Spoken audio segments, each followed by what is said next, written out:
So the way we share data between those two components, we actually hard coded the data and then the data was getting shared between the components. That is not actually the practical way to solve such problem. What will happen if there are millions of data points in our data? We cannot just write it in our code. In such situation, we use a server where the data is kept and through some link we can see the data. You can remember we did something similar in JavaScript with the help of Ajax.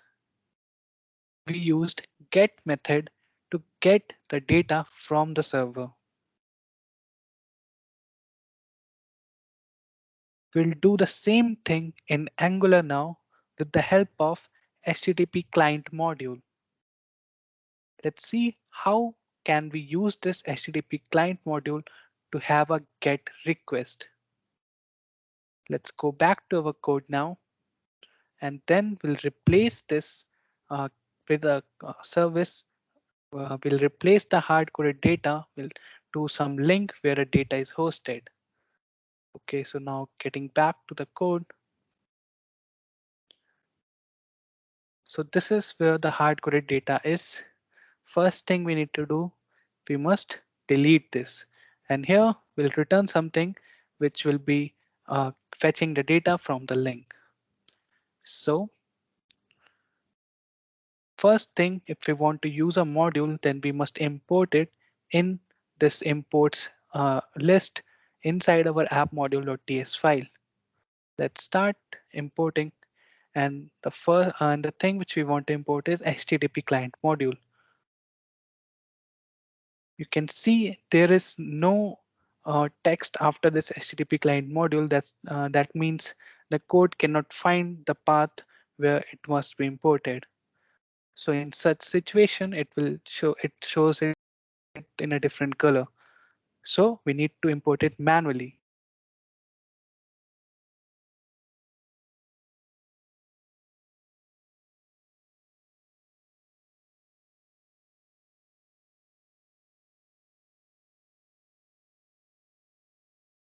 I know where the position of this module is, so I'll write first the import, then within the curly braces, we write the name of the class or the module, HTTP client module, then from in a single quote, we'll write @Angular, then common, then a slash, and within the HTTP. So you can see as soon as we import it, and the HTTP client module in the list turns its color to green. So it's correctly imported now. Let's go back to our services file, the employee.service.ts file. And here, first we need to create a property which will be of type HTTP client. So let's use a shortcut by using private, and inside the constructor, we can specify the type of property which we want, and it will actually be the private property of the whole class. So the name of the variable we want is HTTP, and we want it to be of type HTTP client. And this should be imported from our HTTP module. So we'll click on the second one as it has automatic importation in it. So the HTTP client imports from HTTP.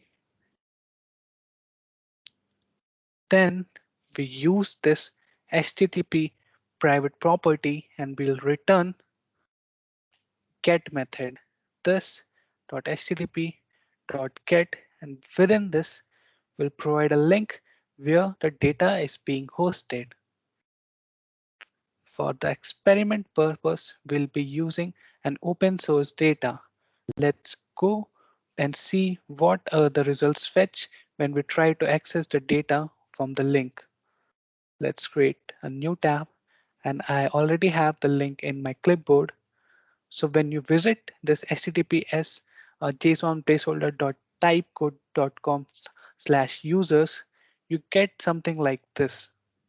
Here, as you can see, it's a JSON objects and there are actually 10 of them. You can see the ID equals 1, then there's a name, then there's a username and the email information and lots of information about a particular user.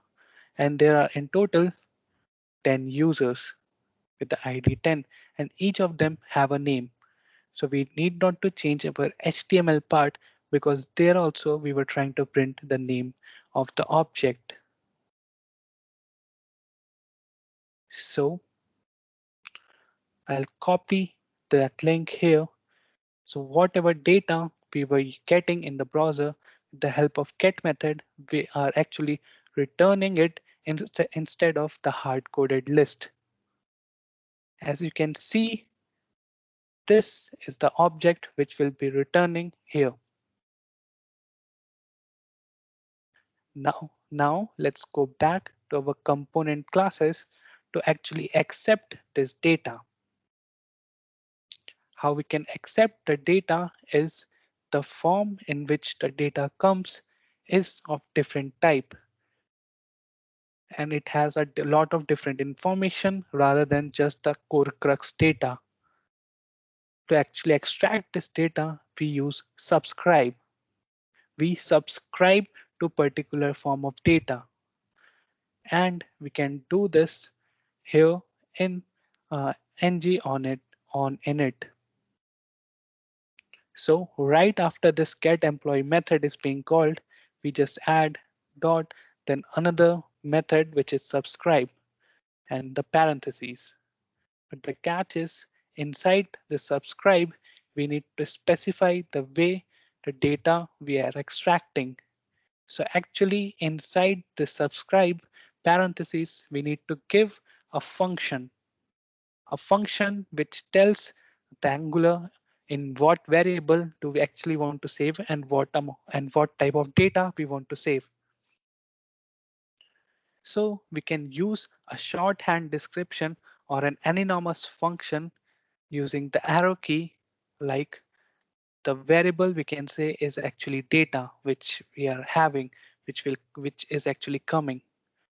And the arrow key goes to means for this data, what we need to do, we'll write the line, we'll write the expression here as in it's inside the function.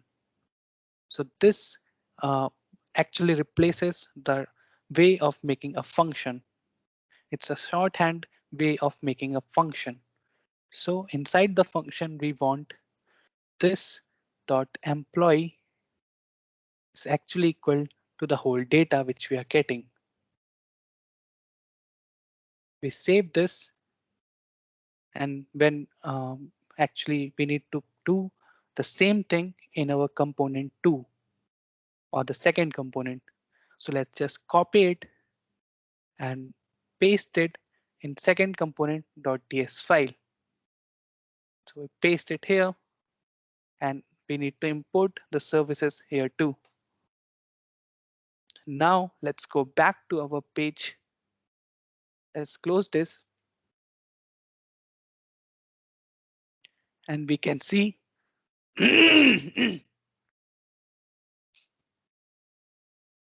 and we can see that all the names are actually getting displayed here inside our first component and also inside our second component.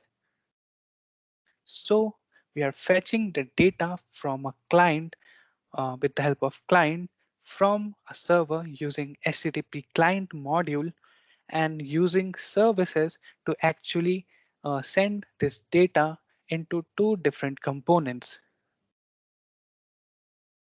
So this is how we fetch the data from the server. Let's go back to our slide.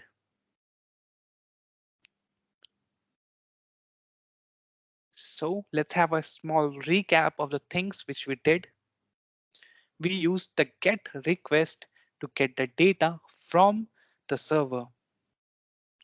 Because we cannot hard code all the data in our code.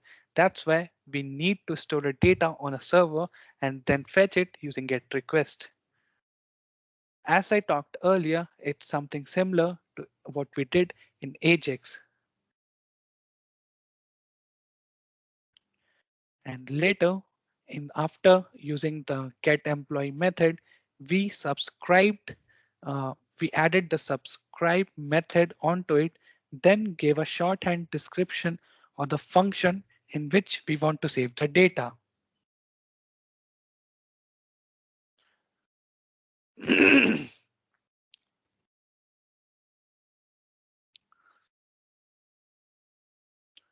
And the way we achieved it using HTTP client module. So the first thing we did was added the HTTP client module in our imports module in app.module.ts file. Then we created a property of type HTTP client using a short way of doing it inside a constructor, writing private, then the variable name, which in our case was HTTP, and that is of type HTTP client. Later in the component file, we subscribed it and gave the way we want our data to be. And that's how we transferred the data using services and fetched it from a server.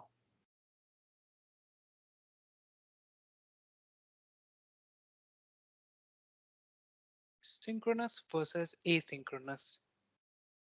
And what is the meaning of synchronous code and what is the meaning of asynchronous code?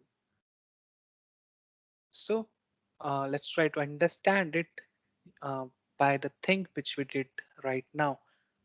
We extracted the data using get method from a server. In our dummy case, we were actually extracting data which was just a text. We were just printing the name of a person or the employee. What if it's not the name which we are printing? What if it's an image which we are actually, the name is actually in place of name, we are actually given some URL and that URL is actually some image. And at the end, we are actually displaying those images. What if some person in the whole list, in the whole 10 people, one gave a very big image, like tens and hundreds of MB of image? Then our code will be stuck at that point. It will try to, if our code is synchronous, which means if it goes line by line, follows the code and waits till the one code ends, and then the second part start. If our code works in this way, then our website, when we load that image, it will be stuck and it will not respond until unless the whole image is being loaded, which is clearly a bad idea. We don't want that. If every image is somehow big image and every image takes zero point 0.1 second to load, then we were displaying 10 images. It will take total 1 second to display, which is quite slow in terms of website these days. Instead, what if each of the images actually start at the same time? That is the asynchronous code. Every image starts loading at the same time, and according to their size, they all finish. So our website will always be active and there will be data to be displayed at every time.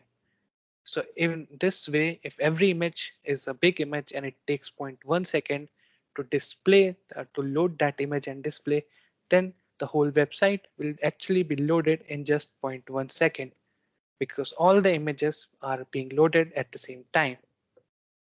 And even if there's one big image, our website will not get stuck because it will still be displaying the whole other images, other 9 images, and the one image will be still in the loading phase. So that is not such a big problem.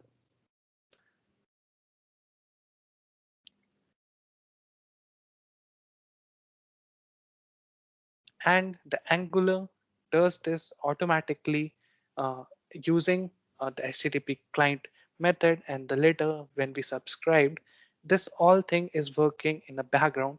We need not to worry about that, but it's still good to know how the images are being loaded.